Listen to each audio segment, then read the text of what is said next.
Ashit Soundosha, প্রথমে এই DJ পদটাই Bapi, বাজারে এসেছিল। Dusha 1 number pole.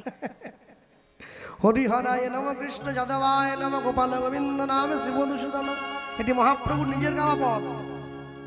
এই পদটা যখন সংশোধন করলেন নরোত্তম দাস ঠাকুর, তিনি লিখছেন হরিহরায় নম কৃষ্ণ যাদবায় নম যাদবায় মাধবায় কেশবায় নম। এরপর যোগ করলেন ওই লাইনটা, পদের উপরে লেখা আছে দেখবেন নাম সংকীর্তন পূর্ণ। এটি না গাইলে কীর্তন সম্পূর্ণ হবে না। এই জন্যে এই পদের এত মূল্য। এই পদাবলিতে মাঝখানে একটা পংক্তি গাওয়া হয়, সকলে জানেন না? জয়রূপ সনাতন ভট্ট রঘুনাথ শ্রীজীব গোপাল ভট্ট দাস রঘুনাথ, এই ছয় গোসাইয়ের করে চরণ বন্দন, যা হইতে বিঘ্ন নাশ অভীষ্ট পূরণ। এই ছয়ে গোসাই যাবে ব্রজে কইলেন বাস, ব্রজে রাধা কৃষ্ণের নিত্য লীলা ভুবনে প্রকাশ। হরিব হরিবল হরিবল। বৈষ্ণব জগতে চারজন বৈষ্ণব রয়েছেন যাদের শিরোপা আজ পর্যন্ত কেউ ভাঙতে পারেনি। চারজন, ঠিক আছে? চারজন দেখে নেন, বলে দিচ্ছি, মিলিয়ে নেন। নামে ঠাকুর হরিদাস, হরিদাস প্রণামে রঘুনাথ দাস, রঘুনাথ দাস, আচারে শ্রী রামানন্দ, রামানন্দ, হরিনামে প্রচারে শ্রী নিত্যানন্দ, নিত্যানন্দ। নামে ঠাকুর হরিদাস। হরিদাস ঠাকুরের মতো এত হরিনাম জগতে কোনো বৈষ্ণব করতে পারে নাই। দিবানিশি 3 লক্ষ হরিনাম গেয়েছে, মাসে 3 × 90 লক্ষ, 1 কোটি নাম গায় যে সাধু। আমাকে 10 বার বলতে বললেই আমার তো হাত পা গেল, মুখ গেল, পা গেল, কোমর গেল, সব ভেঙে এক জায়গায় জড়ো হয়ে গেল। মাসে 1 কোটি নাম। 2, প্রণামে রঘুনাথ দাস। রঘুনাথ দাস গোস্বামীর মতো করে প্রণাম কেউ করতে পারেনি। প্রত্যেক দিন বৃন্দাবনে রাধাকুণ্ডের পাড়ে গিয়ে 1000 বৈষ্ণবকে মাথা টুকিয়ে প্রণাম করতেন। শেষ জীবনে কপালের মাঝখানটা গর্ত হয়ে গিয়েছিল। এই হচ্ছে প্রণাম। আজ পর্যন্ত কোনো বৈষ্ণব পারে নাই। 3, আচার্য শ্রী রামানন্দ। রামানন্দ রায়ের মতো করে গৌর ভক্তির আচরণ কোনো বৈষ্ণব করতে পারে নাই। তবে প্রভু হাসি তারে দেখাইলা স্বরূপ, রসরাজ মহাভাব দুহু এক রূপ। 4, হরিনাম প্রচারের শ্রীপাদ নিত্যানন্দ। নিতাই যাদের মতো করে হরিনাম প্রচার কেউ করতে পারে নাই। মেরেছিস কলসির কানা, তা বলে কি প্রেম দেব না? এ কথা কে বলেছে? নিতাই যাদি প্রথম বলল জগাই বাধাইয়ের কাছে গিয়ে। হরিসভায় বসে আমরা শুনবো ওই দ্বিতীয় জনে যার কথাটা বললাম। বৈষ্ণব জগতে সকলের প্রণম্য অগ্রগণ্য পরম বৈষ্ণব মহাজন শ্রীপাদ রঘুনাথ দাস গোস্বামী পাদের জীবনী কথা। নিতাই গৌর প্রেমানন্দে হরিবল হরিবল। আমি একটু পিছন দিকে পিছিয়ে আসি। যারা মায়েরা ধৈর্য দিয়ে বসেছেন, আস্তে কথা বলবেন। আপনাদের দক্ষিণ 24 পরগনা, তারপরে হাওড়া, তারপরে একটা জেলা পড়ে, ওর নাম হুগলি। হুগলি হচ্ছে আমাদের পশ্চিম মেদিনীপুর ঘেঁষা। ক্ষীরপাইয়ের পর থেকে পশ্চিম মেদিনীপুর পড়ে যায়, ক্ষীরপাইটা পেরিয়ে গেলেই হুগলি পড়ে যাবে। আশ্চর্য কি, এই হুগলি জেলার ব্যান্ডেল বলে একটা বিখ্যাত জায়গা আছে, ব্যান্ডেল স্টেশন আছে। ব্যান্ডেল থেকে 21 কিলোমিটার দূরে গেলে একটা গ্রাম পড়ে, যে গ্রামটার নাম হচ্ছে আদি সপ্তক গ্রাম। হ্যাঁ, এই আদি সপ্তক গ্রামের 2 জন জমিদার, একই মায়ের পেটের 2 ভাই। বড় ভাইয়ের নাম হিরণ্য দাস, ছোট ভাইয়ের নাম গোবর্ধন দাস। কিন্তু হলে হবে কি, 2 ভাইয়ের কাজ কি? এই 2 ভাইয়ের কাজ হচ্ছে সারা বাংলার থেকে খাজনা আদায় করে দিল্লিতে নবাবের দরবারে পাঠিয়ে দেওয়া। 2 ভাইয়ের এই কর্মে খুশি হয়ে দিল্লির নবাব এই 2 ভাইকে বেতন দিতেন আজ থেকে 500 বছর আগে প্রতি বছরে 9.5 লক্ষ টাকা, যেটা বর্তমান বাজারে 100 কোটি টাকার সমান। ধনে যদি প্রাণ দিত ধনী রাজা না মরিত, ধরামর হইত রাবণ। ধনে যদি রাখে দেহ ধন গেলে নহে কেহ, এতএব কি করিবে ধন। ভেঙে বলতে বলবেন না, আবার তাহলে ওদিকটা যাওয়া যাবে, ওটা আগামী বছর বলবো। শুনতে যান, বসে আছে 2 ভাই, নিত্য নিত্য গোবিন্দের কাছে গিয়ে কাঁদে, প্রভু একটা সন্তান দাও। এত বড় সংসার, এত বড় জমিদারি, এত প্রভাব প্রতিপত্তি, এগুলো ভোগ করবে কে আমরা মরে গেলে? ভগবান বলে না দেব না। কেন? সন্তান দেইনি বলে তোরা আমাকে ভালোবাসছিস, দিয়ে দিলে আর কিন্তু বাসবি না। কে মানুষ যখন সুখে থাকে ভগবানকে ডাকে না, যখন দুঃখে থাকে তখনই ভগবানকে ডাকে। কোথায় মায়েরা কোথায়? তখন প্রত্যেকদিন সন্ধ্যেবেলা বসে সিরিয়াল দেখো টিভিতে, ভগবানকে বলো হে রাধা মাধব তোমার কৃপায় এই অনুরাগের ছোঁয়া দেখতে পাচ্ছি, বলো। আর যেই ঝপ করে কারেন্ট চলে যায় অমনি শুরু হয়ে গেল হে শিব শম্ভু, আর 10 মিনিট পরে গেলে আহা সিনটা দেখে নিতে পারবে। সুখে যতক্ষণ ছিলে একবারও বলো নাই, যেই দুঃখে পড়েছ অমনি তার পায়ে গিয়ে পড়েছ। মানুষ যখন সুখে থাকে ঈশ্বরের স্মরণ নেয় না, দুঃখে পড়লেই নেয়, কিন্তু সুখের দিনে তাকে ডাকতে হয়, তবেই তো দেখা পাওয়া যায়। দুই ভাই এতদিন পর্যন্ত শুধুমাত্র নিজেদের সুখের জন্য সন্তান চেয়ে গোবিন্দের কাছে গিয়ে বসেছে। আজকে দুই ভাই মিলে যুক্তি করলো, এতদিন নিজের জন্য চেয়েছি, আজকে সন্তান চাইবো তোমার সেবার জন্য। কি করে মুখ ফেরাও দেখি। আজকে দুই ভাই গিয়ে গোবিন্দ চরণে গিয়ে পড়েছে, আর ওই যে গোবিন্দ চরণে পড়েছে, আজকে দুই ভাই ভগবানকে বলছে আচ্ছা সকলের সম্মতিক্রমে মালাটা খুলতে হবে। বড্ড ভারী তো, বাড়ি নিয়ে যাব, কাউকে দেব না ওইটা। কি ভাবলে তো? বাড়ি নিয়ে গিয়ে রাখবো না? হ্যাঁ, বাড়িতে একজন তো আছে মালা পরবার জন্য, তাকে পরাবো। যাক, দুই ভাই গিয়ে পড়েছে গোবিন্দ চরণে, প্রভু এতদিন পর্যন্ত সংসারের জন্য সন্তান চেয়েছি, আজকে সন্তান চাইলাম তোমার সেবার জন্য। দুই ভাই যখন গোবিন্দ চরণে পড়েছে, ভগবান এবার কি করে মুখ ফিরিয়ে থাকবে? ঘরের দরজাটা বন্ধ করে দিয়েছে, বন্ধ করে দিয়ে গোবিন্দ চরণটা জড়িয়ে ধরে। আসার সময় গানটা একজন বলেছে, বুঝলে, ওইটা দাঁড়িয়ে আছে। কোথায়? কোন দিকে গেল? ওই কোণে দাঁড়িয়েছিল, যে আমাদের গাড়ির থেকে নামালো, হ্যাঁ তার জন্য। গিরিধারী গোপাল ব্রজ গোপদুলাল অপরূপ লীলা তব তরুণতমা। গিরিধারী গোপাল ব্রজ গোপদুলাল অপরূপ লীলা তব তরুণতমাল। গিরিধারী গোপাল যশোদার নয়নে, যশোদার কাছে তুমি, তুমি ননিজ নন্দ দুলাল, তুমি আনন্দ কিশোর। যশোদার কাছে তুমি, তুমি ননিজ লুধ্বনি নন্দ দুলাল, তুমি আনন্দ কিশোর। শ্রীদাম সুদাম সখা গোঠের রাখাল, শ্রীদাম সুদাম সখা গোঠের রাখাল। অপরূপ লীলা তব তরুণতমাল। গিরিধারী গোপাল ব্রজ গোপদুলাল অপরূপ লীলা তব তরুণতমাল। গিরিধারী গোপাল বিশাখার কাছে তুমি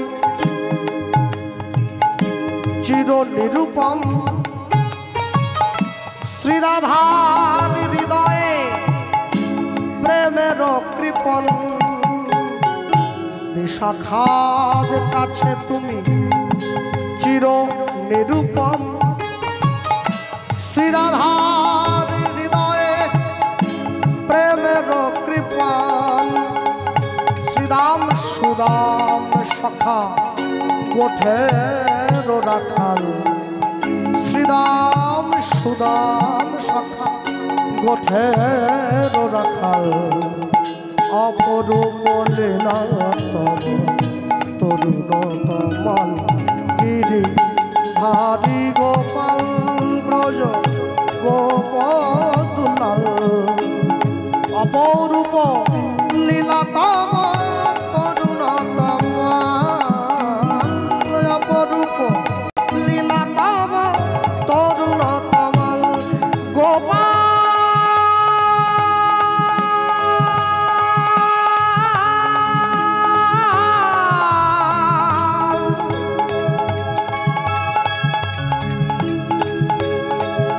গোপাল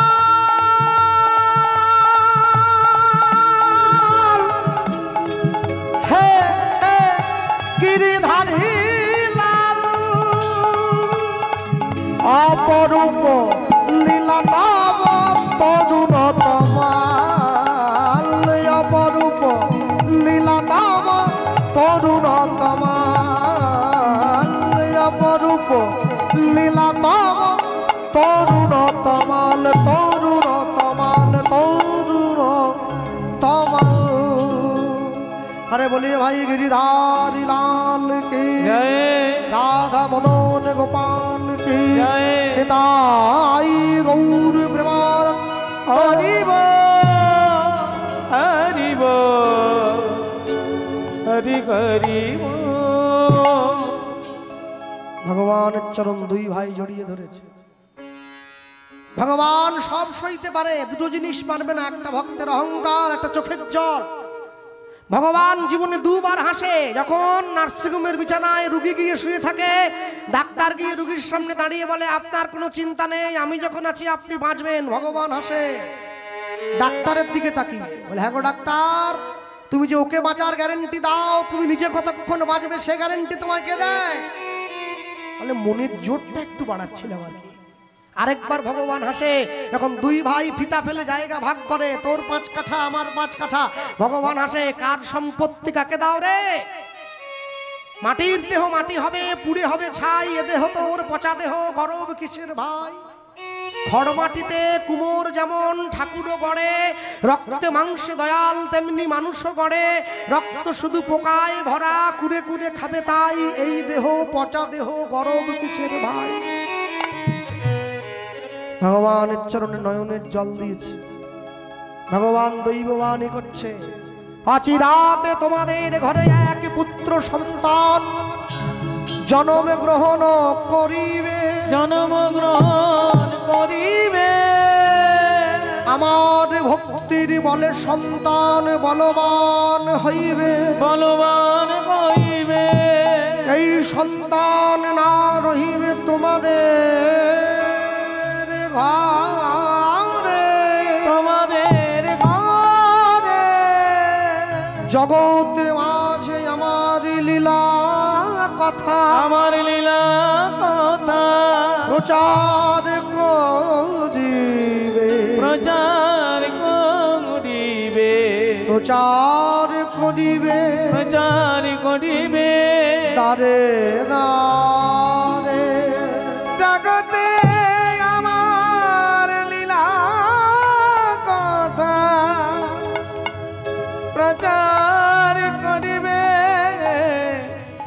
দারে দারে। দুই ভাই ভগবানের ঘর থেকে উঠে এসে চোখের জলটা মুছে এক ভাই আরেক ভাইয়ের দিকে তাকিয়ে বলছে ভাই ভগবান যে আশীর্বাদ করলো আমাদের ঘরে একটা ছেলে হবে পুত্র। পিতামাতার মৃত্যুর পরে পিণ্ড দান করে পিতামাতাকে পুত নামক নরক থেকে উদ্ধার করে বলে সন্তানকে বলে পুত্র। তাই তো तुलसीदास गोस्वामी बाद लिखचेन एक दार से बाहर होता है पूत और मूत जो भजे हरि वो है पूत जो बिना भजे हरि वो है मूत। মাতৃগর্ভের একই দ্বার দিয়ে পুত্র এবং মূত্র বাহির হয় যেটা হরি ভজন করে ওটা পুত্র যেটা হরি ভজন করে না ওটা মূত্রের সমতুল্য। মায়েরা 3 রকমের সন্তানের জন্ম দিয়েছে একটা সন্তান একটা সন্তাপ একটা সন্ত্রাস। সন্তান কোনটা যে পিতামাতাকে দুঃখ না দিয়ে পিতামাতার চোখের জল মুছিয়ে দেয় পিতামাতার সুখে দুঃখে পিতামাতার পাশে থাকে একে বলে সন্তান।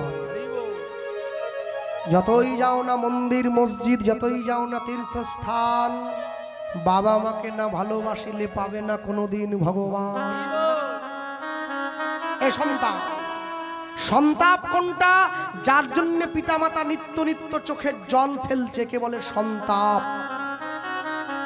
সন্ত্রাস কোনটা যে সন্তানটা যে ছেলেটা বাড়ির বাইরে বেরিয়ে গেলে বাবা মায়ের মনে সবসময় ভয় আর বুঝি বাড়ি ফিরে আসবে কি আসবে না তার কোনো ঠিক নেই একে বলে সন্ত্রাস।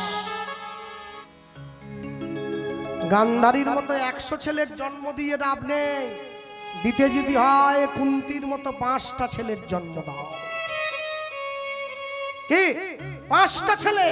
যুধিষ্ঠির, ভীম, অর্জুন, নকুল, সহদেব। ন্যায়, সত্য, অহিংসা, নিষ্ঠা, সংযম, 5টা সন্তান। হ্যাঁ, নাম তো আমাদের বোঝার জন্য দেওয়া হয়েছে। যুধিষ্ঠিরকে ন্যায়ের প্রতীক, অর্জুনকে নিষ্ঠার প্রতীক, ভীমকে সংযমের প্রতীক, নকুলকে আত্মত্যাগের প্রতীক, সহদেবকে প্রেমের প্রতীক। 5টা সন্তানের জন্ম দেবে। 5টা যদি না দিতে পারো, 5টাকে মিলিয়ে একটার জন্ম দাও, ওই একটাই 100-র উপরে ভারী হয়ে যাবে। সব সময়ের জন্য জানবেন, কতগুলো চোট ছ্যাচর, গুন্ডা, চিটিংবাজ, লুচ্চা লাফাঙ্গার জন্ম দিয়ে লাভ নেই। এমন সন্তানের জন্ম দেবে যে সন্তান জগতে মায়ের মা বাবার নাম সোনার অক্ষরে উজ্জ্বল করবে, যে সন্তানকে নিয়ে পিতামাতার গর্ব হবে, পিতামাতার আনন্দ হবে, তাকেই তো সন্তান বলে। হ্যাঁ, আস্তে আস্তে করে আপনারা, আস্তে, তাড়াহুড়ো নয়। কমিটির বাবুরা ভিক্ষার জন্য যাচ্ছে, আপনারা যেমন ভাবে পারবেন তাদেরকে ভিক্ষা দেবেন। হরিবাসরের জন্য নিজের বাড়িতে জীবনে 2বার ভিক্ষা করতে হয়, একবার মেয়ের বিয়ের সময়, আরেকবার পিতামাতার শ্রাদ্ধের সময়, আরেকবার জীবনে ভিক্ষা হয় হরি নামের সময়। হ্যাঁ, তো এনারা যান, এনারা যাবে আপনাদের কাছে। যেমন ভাবে পারবেন তেমনি ভাবে আপনারা, কথা নয় লুঙ্গি নিয়ে কেউ উঠে পড়বেন না। ভিক্ষার কথা বললেই মায়েরা কাপড় ধরে উঠে, জায়গাটা রাখ, বাইর থেকে আসে, এইসবের দরকার নেই। যা যিনি দেবেন না তিনি বসুন। হ্যাঁ, হরিনামের তো চাঁদা নয়, হরিনামের ভিক্ষা। কালী পুজোর ভিক্ষা না, কালী পুজোর চাঁদা। হ্যাঁ, গাড়ির আগের দিকে গাছ ফেলে দিয়েছে, বলে 1000 টাকা না দিলে তোর কোন বাবা তোকে ছাড়াই দেখি। একে ভিক্ষা বলে না, একে চাঁদা বলে। ভিক্ষা কোনটা? বাড়ি গিয়ে বাবু 10 টাকা হবে নাকি? আমাদের গ্রামেও তো হরিনামের কমিটি আছে, ওরা আবার আমাকে নিয়ে বেরোয় ভিক্ষায়। হায় হায় কপাল। হ্যাঁ, আমার নিজের নাই শিক্ষা, আমাকে নিয়ে করতে বেরোচ্ছে ভিক্ষা। এখন মানুষ দেখতেছে, গ্রামের লোক যারা মুখ পরিচিত, গোপাল আসছে মানে দিতেই হবে, আমাকে দেখে পালাচ্ছে, বুঝলে? আপনারা তো শহর টাউনের লোক, গরুর গাড়ি দেখেছেন? আমাদের গ্রাম মেদিনীপুরে আছে গরুর গাড়ির যে চাকাটা, কাঠের চাকা, ওই চাকাটা খিলের সঙ্গে আটকে রাখতে হয়, একটা লোহার খিল আছে ওই চাকাটাকে ধরে রাখার জন্য, ওকে রোঁদ খিলি বলা হয়, মেদিনীপুরের লোকে বলে। আর যা ছুটে পালাতে গেছে, লুঙ্গিতে বেঁধে একবার ছিঁড়ে গেছে, রক্ত বেরিয়ে গেছে। হ্যাঁ, কমিটি ছিল, গোপাল্লা চলো চলো, আমি যারা দেখ একটু আগে আগে আসুন সকলে, মায়েরা একটু, অনেক মানুষ দাঁড়িয়ে আছে, একটু এগিয়ে গিয়ে সকলে, একটু এগিয়ে গিয়ে আসুন, একটু এগিয়ে গিয়ে আসুন, একটু এগিয়ে গিয়ে আসুন প্রত্যেকে। হ্যাঁ, যা ছিঁড়ে গেছে বেরিয়ে যাচ্ছে। ওরা আমাকে বলে দাদা চলো, না যাসনি। বলে কেন? বলে এই দেখ রক্ত বেরিয়ে গেছে, এবার যদি যাস আমাদের রক্ত বের করে দিবি একবার। চলা আয় চলা। আমরা কি পয়সা কাড়িনি তো আপনার কাছ থেকে? চাইতাম দিতাম, চাইতাম দিতেন, না চাই না দিতেন না দিতেন। হরিনামের জন্য ভগবানকে দেবেন। এ দান কেহ নাহি নিবে কেড়ে, যতই করিবে দান ততই যাবে। আসো, এগিয়ে এগিয়ে আসো মায়েরা, অনেক জায়গা সংকট তো, একটু এগিয়ে গিয়ে আসতে হবে, সকলকে বসার সুযোগ করে দিতে হবে। হ্যাঁ, কোথায়? এদিকে অনেক জায়গা আছে, সবাইকে এদিকে পাঠিয়ে দেন। 2 ভাই ভগবানের মন্দির থেকে বেরিয়ে এসছে, ভগবানের মন্দির থেকে বেরিয়ে এসে এক ভাই আরেক ভাইকে বলছে, ভাই ভগবান যে বললো আমাদের ছেলে হবে, আমরা দুজন যে ভগবানের কাছে কাঁদলাম, কার ঘরে হবে রে, তোর না আমার? এইবারে আরেক ভাই এক ভাইকে বলছে, তাহলে কাজ কর, যে ঘরেই হোক, আরেক ভাইয়ের ঘরে তো হবে না, একটা কাজ কর, এই ভাইয়ের সম্পত্তি ওই ছেলেই পাবে, বংশের একমাত্র সন্তান। বা তাহলে সম্পত্তি যদি সেই ভাইয়ের ছেলেটা পায়, তাহলে খাতায় কলমে বাবা ডাক অধিকারটা একটু দিতে হবে, তা পাবে, তা পাবে। কিন্তু ভগবান যে বলল ছেলেটা ভক্ত হয়ে চলে যাবে, সংসারে থাকবে না। এইবারে বড় ভাই বলছে, তুই ওটা বাদ দে, ছেলেটা হতে দে খালি একবার। মন্দিরই রাখবো না, কিসের ভক্ত? ভেঙে দেব, ভগবানকে গর্ত করে মাটিতে পুঁতিয়ে দেবো, ভক্ত হওয়াচ্ছি। তাহলে চাইলি যে চাওয়ার সময় চেয়ে নি, কাজের বেলা কাজই, কাজ ফুরিয়ে গেলে পাজি। যে কুমিরের ঘাড়ে পা দিয়ে খাল পেরোলো, সেই কুমিরকে বলতেছে খাল পেরোলে কুমির শালা। কুমির বলে তুমি আসবে নি, আর এসো খালি একবার, তোমায় বুঝে নিচ্ছি আমি। যে ছেলে ভগবান দিচ্ছে তাকে বলছে ভগবানের নামই উঠিয়ে দেবো। না থাকবে বাঁশ, না বাজবে বাঁশি। শুভদিন শুভক্ষণ। বড় ভাই হিরণ্য দাসের ঘরে কোনো সন্তান হয় নাই। ছোট ভাই গোবর্ধন দাসের স্ত্রীর কোল আলো করে একটা পুত্র সন্তানের জন্ম হয়েছে। বড় ভাই ছুটে এসেছে, ভাই তাহলে পূর্ব কথা মতো সম্পত্তির অধিকার আমি পাচ্ছি তো? নিশ্চয়। আজ থেকে সন্তানটার বাবার নাম হবে দুই ভাইয়ের নাম মিলিয়ে হিরণ্য গোবর্ধন দাস। গ্রামের মানুষ ছুটে এসেছে, জমিদার মশাই রামচন্দ্র যেমন করে নিজের রাজ্যের প্রজাদেরকে পালন করত, আপনার ছেলে সেইভাবে আমাদের রাজ্যের মানুষের মঙ্গল করবে। সন্তানটার নাম দিন রঘুনাথ। নাম হয়ে গেছে, ছেলের 10 বছর বয়স হয়ে গেছে। গুরুদেবের আশ্রমে থেকে লেখাপড়া করতে হবে। রঘুনাথ দাসের গুরুদেবকে হুগলি জেলার চাঁদপুরে বলরাম আচার্য প্রভু রঘুনাথ দাসের গুরুদেব। রঘুনাথ দাসকে তার কাছে নিয়ে যাওয়া হয়েছে। আর যখন নিয়ে গিয়েছে, রঘুনাথ দাস সোনার পালকি থেকে নেমে গুরুদেবের চরণে প্রণাম করছে। বাবা মাটা বড্ড বোকা, খুব বোকা। ঘিটাকে আগুনের কাছে নিয়ে গেছে, ওটা এমনি বলবে। একে ভগবান নেমে বলেছে, তার উপরে নিয়ে গেছে গুরুদেবের কাছে। ও কি না জেগে থাকে? গুরুদেবকে গিয়ে প্রণাম করছে। কেউ রঘুনাথকে শেখায়নি, রঘুনাথের মন থেকে এমনিতেই বেরিয়ে এসছে, জয় জয় শ্রী গুরু, গুরু আমার প্রেম কলপত।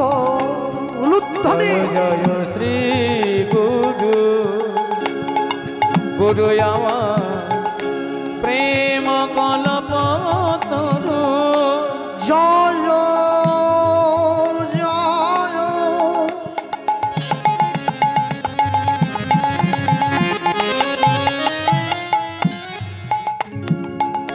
জয় জয় জয় শ্রী গুরু, গুরু আমার প্রেম কলপতরু। বড় অদ্ভুত,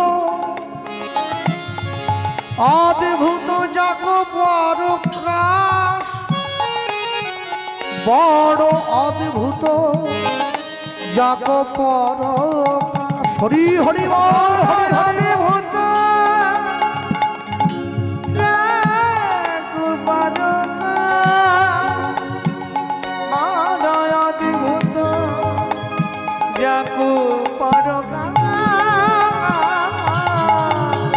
আমার হিয়া আগে জানো ও গতি মির বড় জ্ঞান। আগে জানো তিমির বড় জ্ঞান। জ্ঞান সুচন্দ্র কিরণে করুণা। জ্ঞান সুচন্দ্র কি, সুচন্দ্র কি রণে করুণা। আমার অজ্ঞান আধার দূর করেছে, আমার অজ্ঞান দূর করেছে। আমার অজ্ঞান আধার দূর করেছে। আমার অজ্ঞান দূর করেছে। ওগো জ্ঞানের বাতি জ্বালাই দিয়ে আমার অজ্ঞান দূর করেছে। আমি নিলাম নিলাম স্মরণ নিলাম, অজ্ঞান দূর করেছে। আমার পরম দয়াল শ্রী গুরুদেবের চরণ তলে অজ্ঞান দূর করেছে। তাই চরণ তলে আশ্রয় দিও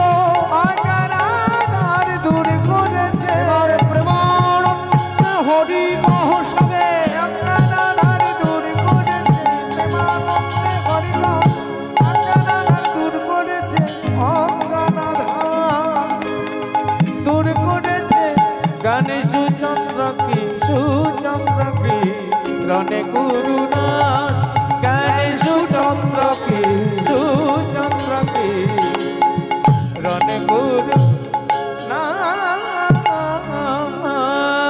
গুরু ব্রহ্মা গুরু বিষ্ণু গুরু বিষ্ণু গুরুদেব মহেশ্বর মহেশ্বর গুরুরেব পরমো ব্রহ্ম পরম ব্রহ্ম তস্मै শ্রী গুরবে নমঃ। তস্मै শ্রী গুরবে নমঃ গুরবে নমঃ নমঃ। যেই রঘুনাথ দাস গুরুদেবকে প্রণাম করলো, গুরুদেব রঘুনাথকে তুলে বুকে রঘুনাথ সত্যি কথা বলো তো বাবা, এত ভালো ভালো কথাগুলো তুমি যে আমার সামনে দাঁড়িয়ে বললে, এই কথাগুলো তোমাকে কে শিখিয়ে দিয়েছে? তোমার বাবা, তোমার মা, তোমার জ্যাঠা, তোমার জেঠিমা? আগে না। তাহলে কেউ যদি তোমায় শিখিয়ে দেয়নি তো আমার সামনে দাঁড়িয়ে তুমি বললে কি করে? আগে গুরুদেব আপনাকে দেখে আমার বড় ভালো লেগেছে, তাই মন থেকে বলেছি। যাহারে দেখিলে মুখে আসে কৃষ্ণ নাম, জানিবে সেই বৈষ্ণব তাকে করিবে প্রণাম। কিবা বিপ্র কিবা ন্যাসী শূদ্র কেন নয়, যেই কৃষ্ণ তত্ত্ববেত্তা সেই গুরু হয়। যত বিদেশের মহাপুরুষদের দেখবেন সবাই ভালো ভালো পোশাক পরা আছে, ভালো বুট, ভালো কোট, ভালো প্যান্ট, ভালো স্যুট। যত ভারতবর্ষের মহাপুরুষদের দেখবেন সবাই ছেঁড়া ছেঁড়া জামা পরা, চোখটা বন্ধ করা। বিদেশের মহাপুরুষরা আমাদেরকে শেখায় তোমার দেহের বাইরেটা দেখো, কোটটা কত দামি, প্যান্টটা কত দামি, বুটটা কত দামি। ভারতবর্ষের মহাপুরুষরা শেখায় চোখ বন্ধ করে ভেতরটা দেখো, ওপরটা ছেঁড়া হলেও ভেতরটা যেন সাজানো থাকে। গৌতম বুদ্ধের নাম শুনেছেন তো সকলে আপনারা? 8 বছর বয়সে সাধনায় সিদ্ধি লাভ করেছে, মাত্র 8 বছর। মায়ের কাছে এসেছে, গুরুদেব শিখিয়ে দিয়েছে। গুরুদেব গৌতম বুদ্ধ যখন গুরুদেবের কাছে গিয়ে দাঁড়িয়েছে, গুরুদেব আমি সাধনায় সিদ্ধি লাভ করেছি, আপনাকে পরীক্ষা দিতে চাই। গুরুদেব বলছেন, শোনো বুদ্ধ, জগতে তুমি যেই মানুষটাকে সব থেকে বেশি ভালোবাসো তার কাছ থেকে 1 মুঠো চাল ভিক্ষা করে আনো, তবেই বুঝবো তোমার সংসার জয় হয়েছে। 8 বছরের ছেলে কাকে ভালোবাসে? নিজের পিতা মাতা ছাড়া। মায়ের কাছে এসে ভিক্ষার আঁচলটা পেতে দাঁড়িয়েছে, চোখে জল, মুখে হাসি। মা আমায় ভিক্ষা দাও। মা ছুটে গিয়ে ছেলেটাকে বুকে জড়িয়ে ধরলো। বাবা ছুটে এসছে, ভিক্ষা কি রে? তোরই তো সব, স্থাবর অস্থাবর সম্পত্তি, এমনকি আমাদের দেহ মন প্রাণ সবই তো তোর। বুদ্ধদেব দেখছে আমি যদি নরম হয়ে মায়ায় পড়ে যাই আমি আর সাধনা করতে পারবো না। নিজের বাবা মায়ের কাছে দাঁড়িয়ে বুদ্ধদেব হাত জোড়ো করে বলছে, আপনাদের কাছে বসে আপনাদের ছেলে যে সম্পত্তির আশা করত, যে ছেলে সম্পত্তির জন্য আপনাদের নাম ধরে বারবার ডাকত, মায়া অন্ধে পড়ে যে সন্তান আপনাদের কোলে শুয়ে দোলা খেত, তার নাম ছিল সিদ্ধার্থ। আজকে আপনাদের ঘরের দরজায় ভিক্ষার ঝুলি নিয়ে যে দাঁড়িয়ে আছে তার নাম বুদ্ধ। সিদ্ধার্থ মারা গিয়েছে, বুদ্ধের জন্ম হয়েছে। এ বুদ্ধ আপনাদের সন্তান নয়, এ বুদ্ধ জগতে সকলের সন্তান। এই হচ্ছে সনাতন ধর্ম। এই সনাতন ধর্ম যা শিক্ষা দেয় আমাদেরকে বারংবার বারবার, দিবে আর নিবে, মেলাবে মিলিবে, যাবে না ফিরে, এই ভারতের মহামানবের সাগর তীরে। ভক্তমণ্ডলী মায়েরা, রঘুনাথ